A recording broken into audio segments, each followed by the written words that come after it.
Welcome to Emotional Sobriety, the next step in recovery, with Dr. Alan Berger and Tom Rutledge. Here's my quote for 2025. Let's see if I can find it. This was Joseph Campbell. We must be willing to let go of the life we planned so as to have the life that is waiting for us. Nice. Yeah. Well, but you don't abandon the plan, or you don't realize the plan is wrong without fomenting it in the first place. That's part of it. I wouldn't assume wrongness, but I would be open, right? Just open and curious. So the one I had, I really like Joe's though, is from Tom's list, and it's measure your progress in units of willingness instead of willpower, with degrees of self-acceptance rather than change. Genius. They both sound great to me. The nutshell you read is about intention and effort. I have positive intention, and I'm making the effort. It's like, because I've spent much time in my life, having decent intention and not making effort. So what stuck out to me was it foregrounds the relationship with yourself through the process, rather than this focus on outcomes necessarily, or my progress has more to do with with acceptance than with some external marker. Right. That's what I meant to say. Yeah. I don't know what you meant to say. That's what I meant to say. You're funny. That's exactly what I meant. Well done. Exactly it, wasn't it? What it reminds me of is what we've talked about all along, right? Is to focus on, when we go back to the serenity prayer, what can we change and what can't we change, right? What's within our... It all comes... That's it, exactly it. Comes back to it. So it's back to this thing. I'm a big fan of John Wooden, that famous UCLA basketball coach. Yeah. And one of the things that he observed, which is right in line with this, is when a new player would come on the team, he'd spend a lot of time helping that player understand what success means. And he felt like he had to deprogram a lot of the players, because for success for a lot of the players had to do with outcome, whether we win the game or not. And what he realized is that was a mistake, that put the focus, that created pressure, that put a focus on something you can't control. What he did is he said success and this is what he taught his players, success is when you show up and you give your best effort. And if you go out there and give your best effort and have the best attitude you can have when you played, regardless of what the score is, you're a winner. That's what he said. And that's that same idea that Tom is talking about. It's how we show up in our life that matters. And we say this all the time. It's not the experience we're having, it's our relationship to it. There's places along the way in the game, so to speak, is that where we are going to have the option of giving up because we are not going to be able to succeed. With it's so present tense, and what Wooden is talking about is the idea is I can, no matter what I've done up to this point, in this next minute I can succeed. Yeah, see, that's the freedom. See, that's what I can refocus. I can, and I can do it now. Yeah. It's to be liberated from the outcome. That's what we're talking about, is freedom is liberation from the outcome. Bill called it a true independence of spirit. What we're doing is not dependent on what is going to happen. It's dependent on how we're meeting that experience, how we're showing up. Exactly. I have a photograph in the next room where I don't know who gave it to me, but somebody, it's a scoreboard of the Vanderbilt a football game, and the score is like something like 65-0, and Vanderbilt's losing that much, and it's like and it's 2 seconds are left on the clock for the whole thing, and the thing at the very top says "Go offense." I mean, it's amazing. Beautiful. That's like something you would have written. Yeah, that's great. No, I mean, I wish I had. It was, but I mean, it really happened at a game, and somebody took a picture of it. It was beautiful. That's great. That's wonderful.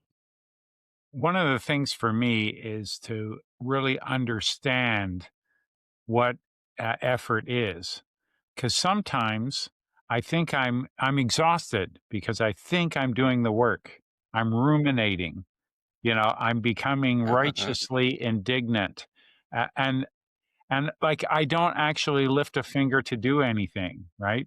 If it's political, like I read all of the stuff and watch all of the news and I yell at the screen, but never go and find a candidate that I want to volunteer for a day, right? Like, and I feel like I've been doing the work. I know this stuff, right? And the same is true with AA, right? I can be the bleacher creature that's pointing a finger and saying this has to change and that has to change. That's not doing the work, right? But I feel like, what more can I do?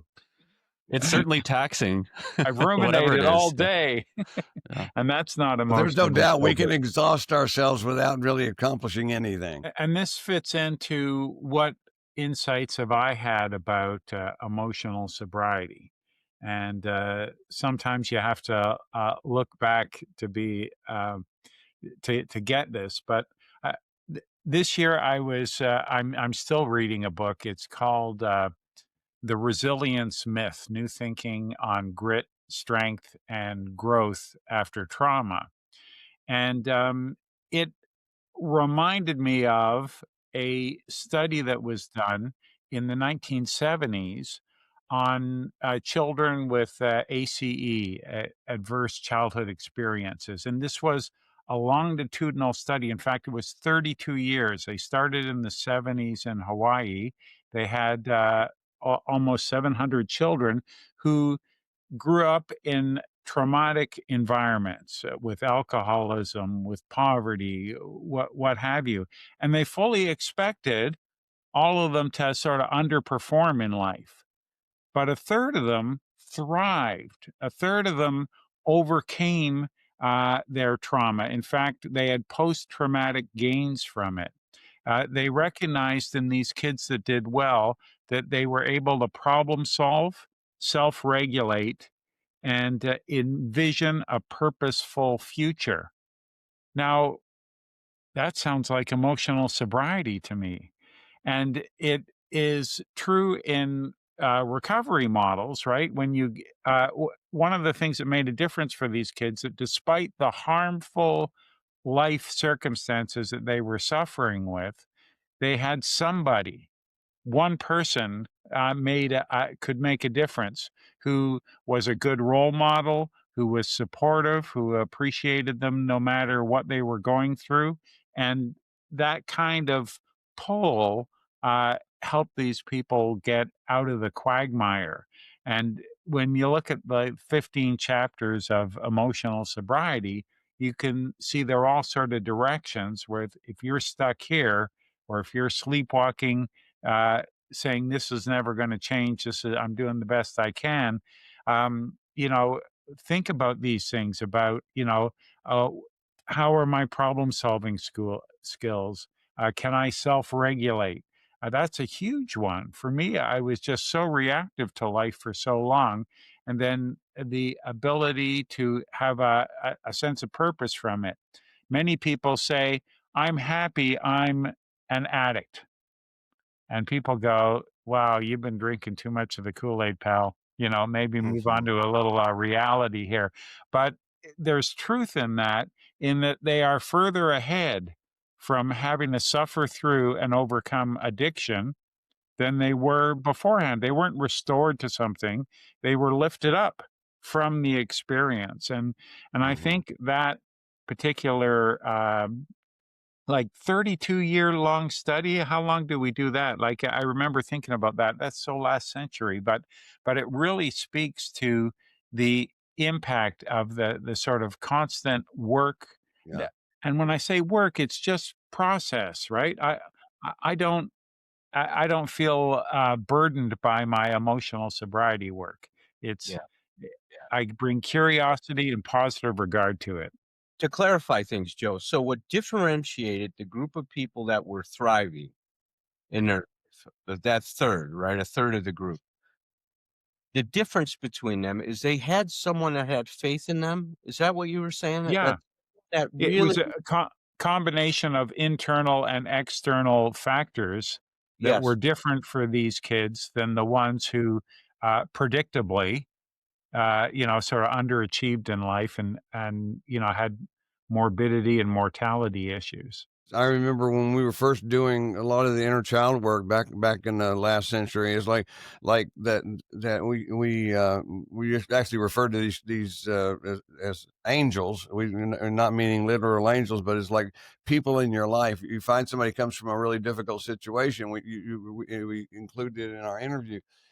Who else was in their life? A neighbor, an uncle, an aunt, somebody, and it turned out, and I didn't do any research with it, but it's like it didn't mean somebody had to be there all the time. It just needed the person had to have some exposure to an alternate way of looking at things, to know that there's another way is what that, at least that's my take on it. And it's like, and you can do that. And there's an internalization of that that really is part. I'm sure it's not the explanation of it, but it's part of it, of how does that happen? Why does that 1/3 of those people, and by the way, I get that stuff about we be grateful for our addiction. It's like I always often quote Michael J. Fox in his first book when he said if somebody were to offer to take away my Parkinson's now, he said I wouldn't give it to him. He said I've gained way too much, yeah.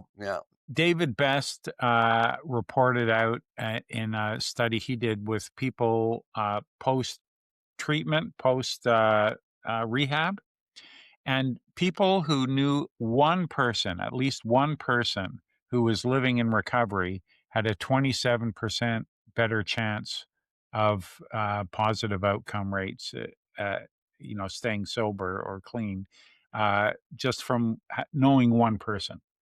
Well, and there's a little. It's interesting to examine what makes that work. It's like, and we can't know because it's individual for everybody. But it's like, it can be sort of mechanical in the sense of that through knowing this person, I've learned some things that I wouldn't have known before. But I really am a believer in maybe just studying my own crazy neurotic mind is that when you have an experience, not just knowledge, not just a theory, but when you have experience that demonstrates to you that something is possible. Here it is. We must be willing to let go of the life we planned so as to have the life that is waiting for us. So see, this goes back to this whole discussion of expectations, doesn't it? And that's the Always. core issue of emotional sobriety. In a moment, we're going to kind of review some of the things we've learned this year and that have that have deepened our understanding, or in some way maybe even refined our understanding of emotional sobriety. But it's back to this thing: is that as soon as I have this idea, this schema of how things are supposed to be, it makes it difficult for me to appreciate what is. Because I get into comparison, you right? In terms of it's supposed to be like this, not like this. And so what do I do with the difference between what I thought it was going to be like and what it is like now? And oftentimes, that comes from my lack of faith in being able to deal with what is happening and be able to have I can give you a great example. You guys know that I've been going through a lot of stuff with my divorce and the adjustment with my children and stuff like that. Maddie's 12 and Cece's 7, and Wow. Maddie had a real tough time last year with it and stuff, and we got alienated, and we spent a lot of time working through things, going to family therapy. She went to therapy, and I was doing my work. She was doing her work. The family was doing their work. And we got back together. And when we got back together, I asked her, what would you like to do to kind of celebrate our reunite, our reunion, right? She said, take me to Paris. I want to see the Eiffel Tower. That's a good ask. Yeah. I said, we're going. So She was ready for that one. yeah. So we went, right? We went to Paris, and the first day we went to the Eiffel Tower. So that was it. I mean, that was just, she was so excited. She loved every minute of it. After we were there for about 3 days, she got really sick, man. Her fever just jumped up to about 104. And so all the other stuff that we had planned, these tours and stuff, I had to cancel a lot of them, right? Because then Cece got sick. Cece was her temperature was even higher than Maddie's. Cece's. So for 3 days, I'm in the hotel room with them, nursing them rather than sightseeing Paris. And I thought to myself, this is the gift of emotional sobriety, because there's be nothing that I'd be rather doing than showing these girls how much I love them by taking care of them and giving them the support that they need to get well over these next few days. And I said, and the fact that we can do that here and me not get lost in this whole thing about, oh, what a pity, this has ruined our vacation and all that other bullshit, that if I, at one time in my life, I would have been that immature to be reacting that way and made their illness even more problematic, Yeah. right? Now they feel Yeah. bad Yeah. about who they are. And it's not their fault. They got sick, right? Kind of a thing. So it was an incredible experience in terms of reviewing what we've learned. Is, my God, there is something to appreciate in whatever is happening. If I really search for it, there is an opportunity for me to experience my life in a good way, no matter what's happening. And see, that's the freedom I think that we're starting to discover here with emotional sobriety. Well, we talk about I've been talking about categorization and measurement and stuff like that. What you just described is something that I remember referring to one time, is that we need to leave. We need to, maybe this is the nutshell in the making, but it's like we need to be able to lead our lives as if it's an essay question exam rather than a short answer or multiple choice, because that's what you just described. We're trying to figure out where does this fit? What do that? It's like, just describe it. I mean, that's what we do when we're talking about a client who's trying to put something into some words. We just say, just tell me what you feel like. Tell me what thoughts come to you. In other Well, words, right. give me And the what was the raw material. Go Yeah, ahead. and what was the trip really about? The trip was about making that intimate connection with, your child that you've felt alienated from. And what was that not the best possible way to form that connection or, strengthen That it? Patrick. See, that's the other thing that you're pointing out that I think is another thing we've been learning this last year, is that when we make things more important than people, we got trouble. We're going to Mhm. create trouble in our lives. When I make an idea more important than my experience with the person, when I make a should more important, when I make a plan more important. I'll never forget, Dr. Kempler said something that I thought was brilliant at the time, but I can appreciate his wisdom in it even more now. He said, love cannot be a plan nor a commitment. And that flies in the face of what a lot of people would say. He says, love cannot be a plan or a commitment, but rather a result of who we are with each other. I mean, he really Yeah. captured what we're talking about, is moving away from the objective and really moving much towards the personal or the subjective. And Mhm. that's what you said, Patrick. That's what the experience I had. And I'd give myself at least, I felt good about how I showed up 99% of the time. I mean, it really was a gift, and I left that trip feeling great about the trip. And so it is that opportunity of being able to show up to whatever is happening to us. That's why that statement from Campbell is so important. In Islam, it's man makes plans, Allah laughs. Or John Yeah. Lennon, life is what Yeah. happens when you're busy making other plans.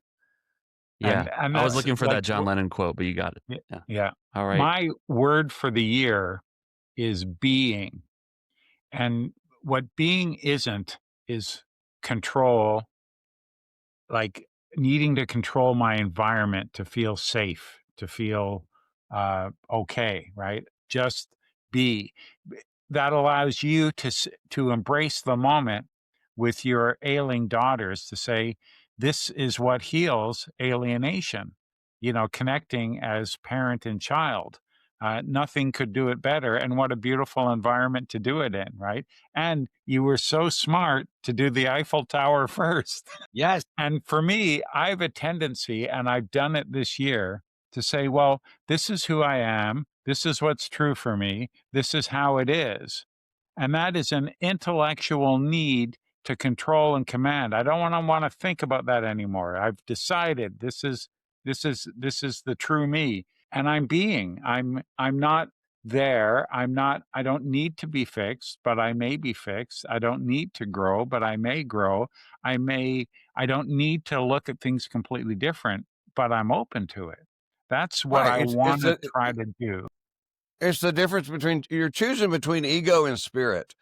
It's like our ego just always wants that definition, and we want the specific goals. We want this kind of stuff. We want to know how to measure how we're doing in any given moment. And fear always comes from ego, and it's and what we're talking what we're all talking about is just simply being, and to use Joe's word, is to being in the experience. Period. That's it. Just being there. The thing that comes to my mind is the thing you and I used to talk about it more on the podcast. Alan, was positive opportunism.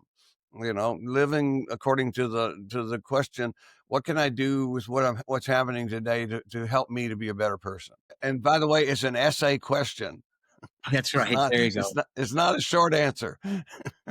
Everybody throw out at least Yeah. 2 things, maybe 3 things that you think that you've really come into focus, a clearer focus this last year about emotional sobriety. Recovery is a long continuum, and on that long continuum, there you lose sometimes. There are losses, and there is pain, and something about Rob Reiner's murder that happened a couple weeks ago here in Los Angeles.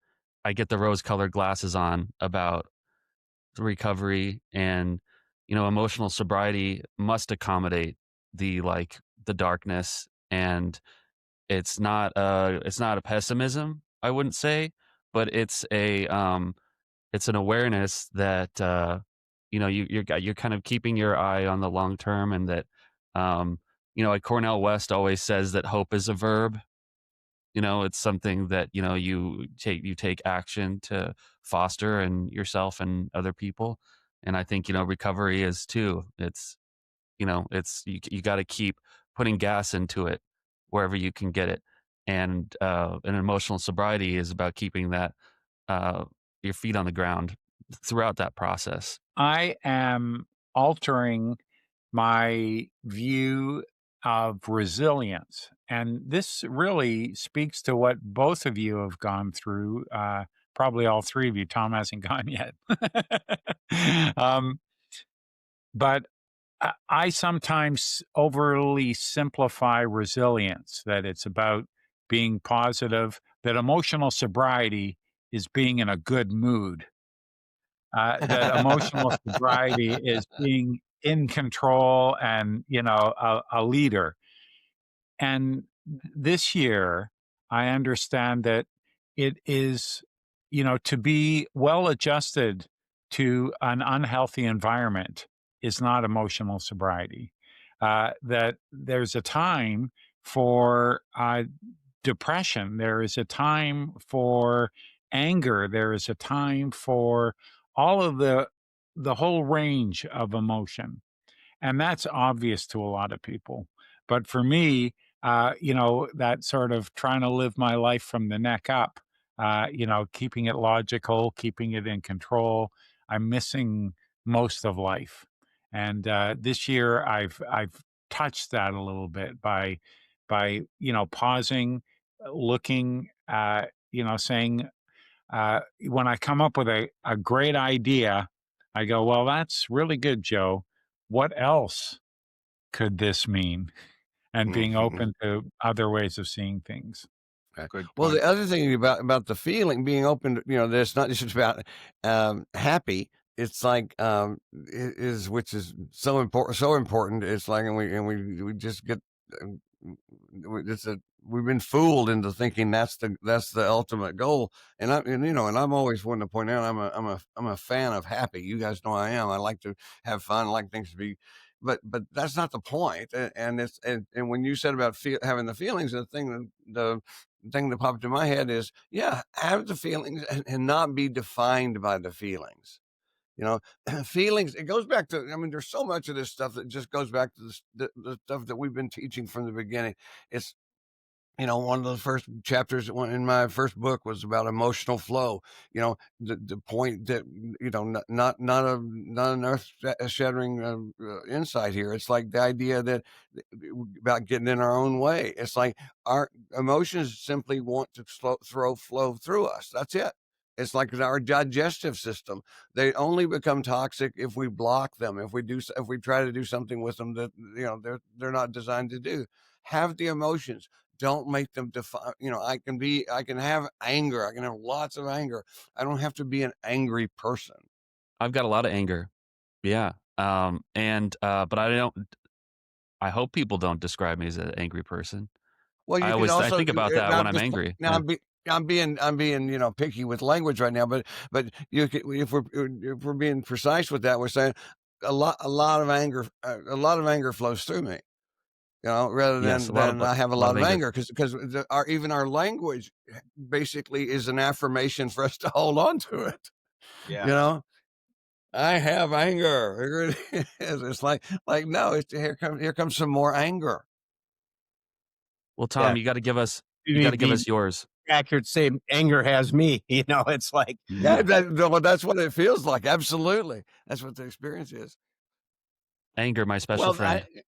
I don't know how to just categorize it, but for that it makes sense. It doesn't categorize because, as you guys know, what I've been really attracted to in the last few months, especially, is just looking at the possible. How could we possibly begin to speak a language and think in a language that is not based on measurement and categorization? It's like, and I told you guys at the outset that basically, I'm it's so much a part of our culture and of how we have grown up being. It's like, I don't know how to talk about the subject without actually practicing the problem, categorizing and measuring things. It's but Do it you mean is do you mean about by raw. that? I was What? just going to ask about the categorization and measurement. Is that doing so stifles our understanding of Yes, it we're actually stops us. experiencing? Yeah. Right. It stops us from pure experience. Can you give me an example real quick, Tom? Okay, was there a time that really sticks out where your measurement was wrong, and that your realization that it was wrong? No, no, and that it's and that, Yeah. The previous 69 years, I think. I mean, we're not good at measurement. It's like we can't do it in the present moment. I'm distracted from your question. I'm sorry. Go ahead. no, no. I Go- mean, the measurement was wrong, but then in realizing its wrongness, you kind of understood that there was Well, but something see, deeper. it's so hard because to say the measurement was wrong is to be measuring. You see, I'm stuck in it. I'm stuck in it rather than that. I have anger coming through me. You know, it's like one of my experiences with what's going on in the world is I'm feel at times I feel fear just flowing through me. Sometimes I just feel just enraged about this thing. It's like, okay, but as long as what I'm describing is moving, is what I this is what I think I'm learning about emotional sobriety. That maybe I can categorize it this way. It's like as long as it's moving, I think that's I'm I'm I'm alive. I'm being alive as opposed to stopping it, and because that's what we do with anger. I've learned that in doing therapy with people. People, of all the emotions we store up, anger is the one we store up the most of, and the reason for that is because anger is the feeling that we're more uncomfortable with. So what do? We collect the one that we are most uncomfortable with instead of letting it flow through. It's like, That's so counterintuitive. it's totally backwards.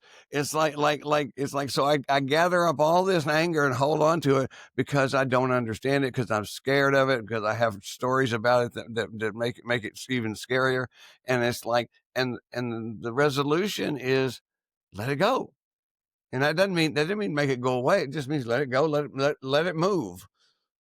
And as you and we know, when we feel things, if you're feeling something intensely, one of the things we know is that in the next period of time, or maybe within the next minute, you're not going to be feeling the same thing you're feeling right now, because that's the nature of emotion. That's the nature of being alive and movement. It's like, but what we do is we hold on to it. I wanted to go back to the question that we have, Patrick, about what did we learn this last year? And there's a few things that stand out that I want to highlight before we run out of time here today. So one of the things that I think was a very important extension of our thinking this last year is we talked about I'm okay if a lot. Is that's the consciousness that gets us in trouble. And that Yep. consciousness is a result of not that we're sick, we're stuck. We're just stuck in that it's an all about me world. And right, that's where we have a growth disorder, not a psychiatric disorder. We're stuck in our development. So this is a developmental issue. It's not a psychiatric issue. So that's why Bill talked about his failure to grow up when he talked about the letter. And we see that.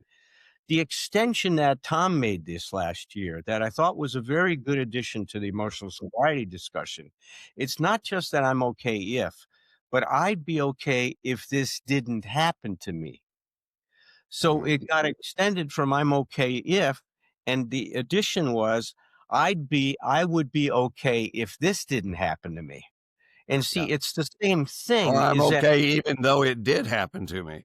Yeah. That's Yeah. what we want to get to, is we want to Yeah. get Yeah. to that's what you brought in today, Joe, is that it can be and I'm okay even though this happened to me. Now, those people that aren't as fortunate to have that experience early on in the life, to have someone to believe in them, it's still a possibility. I mean, I think that my experience with my sponsor is a testimony to that.